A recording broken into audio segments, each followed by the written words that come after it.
देखने प्रोग्राम मुनीर मेमन के साथ। हिंदुस्तान के ऑक्यूपाइड कश्मीर में एक अटैक हुआ, टेररिज्म का अटैक कहा गया कि वहाँ किया गया और वहाँ पे जो टूरिस्ट आए थे उनको निशाना बनाया गया, पॉइंट ब्लैंक उनको फायर करके मारा गया। और ये बहुत बातें की गई हिंदुस्तान की मीडिया के हवाले से। जो रिपोर्ट्स हिंदुस्तान की मीडिया पे आई, उन अगर रिपोर्ट्स को देखा जाए तो तमाम तर रिपोर्ट मुतनाज़ा नज़र आती हैं। पहले तो सबसे बड़ा सवाल कि एक ऐसा खित्ता जो कि बड़ा महदूद हो, उसमें इतनी बड़ी फ़ौज हो, उसमें इतना बड़ा अटैक कैसे हो गया? और हुआ, घंटों तक होता रहा, और होने के बाद वो टेररिस्ट चले भी गए, किसी ने रोका नहीं। कैसे हो सकता है? क्या ये इंडियन आर्मी की नेग्लिजेंस थी, इंटेलिजेंस फेलियर थी, या एक इनकेपेबिलिटी थी जो खुल के सामने आई? दूसरी बात, वहाँ जब ये सब कुछ हुआ तो ये देखने में आया कि किस तरीके से इंडियन मीडिया फ़ौरन जैसे ही 3 बजे अगर अटैक हुआ तो 3:05 पूरे इंडियन मीडिया ने पाकिस्तान को इस पूरे हमले का जिम्मेदार ठहरा दिया। ये कैसे हो सकता था कि इंडियन मीडिया 5 मिनट के अंदर ये सब कुछ जान लेता कि अटैक कैसे हुआ, किस तरह से हुआ और उसका सहूलतकार कौन था? इसका लिंक पाकिस्तान से था तो कैसे था? ना ही कोई सबूत पेश किए गए, ना ही कोई लिंकेजेस बताए गए, और ना ही पाकिस्तान की गवर्नमेंट को इस बारे में आगाह किया गया। बस मीडिया ट्रायल शुरू कर दिया गया और एक प्रोपेगेंडा की जो वॉर है, ये कोशिश के पाकिस्तान को आइसोलेट किया जाता, वो कोशिश की गई। बहरहाल, जैसे जैसे इंडियन मीडिया ने अपने रंग दिखाए, जैसे जैसे वो कुछ एविडेंस दिखाने की कोशिश करते रहे, वैसे वैसे फैक्ट चेक की रिपोर्ट्स के हिसाब से बेशतर जो वीडियोज, तस्वीर जो आई वो फैब्रिकेटेड थी, वो रियल नहीं थी। ये भी कहा गया कि वहाँ पे सिर्फ और सिर्फ उन लोगों को मारा गया जो मुसलमान नहीं थे। हालांकि वही रिपोर्ट्स इंडिया से भी आई, इंडिया के बेशतर मीडिया ने उसको रिपोर्ट भी किया कि मुसलमान भी इस अटैक में मारे गए। सवाल ये है कि इतना बड़ा अटैक कैसे हुआ? Is it a negligence, is it a intelligence failure, या फिर ये कहा जाए is it a inside job? और इसका मकसद कुछ और था। मकसद मैं बता देता हूँ क्या था। मकसद था कि किसी ना किसी तरीके से जो पाकिस्तान को आइसोलेट करना, मकसद था कि पाकिस्तान के जो पानी हैं उनको रोकना।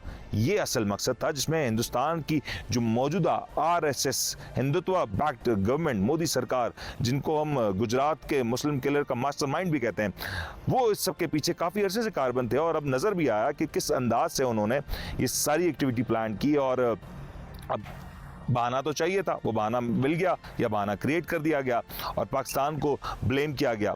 फिर ये हुआ कि पाकिस्तान के ऊपर जवाबी वार की बात की गई। मैं बड़ा कैटेगोरिकली कह दूं कि सिर्फ बपकियाँ हैं, किधर बपकियाँ हैं, सिर्फ बातें हैं। एज ऑफ नाउ जो वहाँ पे डॉक्यूमेंट इंडिया के अंदर सबमिट किया गया, उस डॉक्यूमेंट में भी अभी तक की जो रिपोर्ट्स हैं, पानी को बंद करने की कोई बात नहीं की गई। सिर्फ और सिर्फ वहाँ पे अपनी आवाम को डाइवर्ट करने के लिए, सिर्फ और सिर्फ पॉलिटिकली चार्ज करने के लिए सब कुछ किया जा रहा है। अगेन, इसके अलावा कहा गया कि पाकिस्तान के ऊपर स्ट्राइक करेंगे, जवाबी वार देंगे। हिंदुस्तान को बड़े अच्छे से याद है कि जब जब हिंदुस्तान ने पाकिस्तान की टेरिटरी में कदम रखने की कोशिश की गई, चाहे वो 65 की जंग हो, चाहे वो 71 का मार्का हो, चाहे वो रिसेंट अभिनंदन का इंसिडेंट हो, हर बार हिंदुस्तान की फौज को मुंह की खानी पड़ी। और इस बार भी अगर हिंदुस्तान ने कोई इस तरह का मिस एडवेंचर करने की ज़रा सी भी गलती की तो हिंदुस्तान को बड़ी भारी कीमत चुकानी पड़ सकती है। ये जो कुछ इस वक्त हो रहा है वो महज हिंदुस्तान की मीडिया के लिए हो रहा है, हिंदुस्तान की आवाम को गुमराह करने के लिए हो रहा है, और सब कुछ मोदी मीडिया कर रहा है बखूबी तौर पे। पाकिस्तान में इस वक्त किसी भी किस्म की कोई गहमा गहमी नहीं, कोई हलचल नहीं, कोई फिक्र नहीं। कहा जा रहा है बलूचिस्तान में अनरेस्ट है। मैं इस बलूचिस्तान में खड़ा हूँ, बलूचिस्तान में पुरअमन माहौल है, सब कुछ बेहतरीन है, यहाँ लोग खुशगवार ज़िंदगी गुजार रहे हैं। और सबसे बड़ी बात, अगर बलूचिस्तान की बात की जाए, गुज़श्ता 1 महीने के अंदर बलूचिस्तान के जो टेररिज्म के जो अटैक्स है उसमें बेपनाह कमी वाक़ हुई है। और ये कमी हुई क्योंकि हमारे जो लॉ इन्फोर्समेंट एजेंसीज़ के इदारे थे उन्होंने ये काम किया। Salute to them, or be ready India, if you try to mess with us, we are going to attack you, we are going to respond you, and this response will be 1:5। आप एक बार attack करेंगे, हम 5 बार attack करेंगे। आप एक मुकाम पे attack करेंगे, हम 5 मुकाम पे अटैक करेंगे। आप एक मिसाइल मारेंगे, हम 5 मिसाइल मारेंगे। कहा जाता है पाकिस्तान न्यूक्लियर वेपन की धमकी देता है। पाकिस्तान न्यूक्लियर वेपन की धमकी नहीं देता। पाकिस्तान जानता है कि इसका रिस्पॉन्सिव इस्तेमाल कैसे किया जाता है। पाकिस्तान जानता है कि अगर आपने कुछ भी इस तरह की शरारत करने की कोशिश की तो ये हमने दिवाली के पटाखे नहीं बनाए, हम जानते हैं कि इनका इस्तेमाल कैसे करना है और कब करना है। शुक्रिया, मैं ख्याल रखिएगा। अल्लाह हाफ़िज़।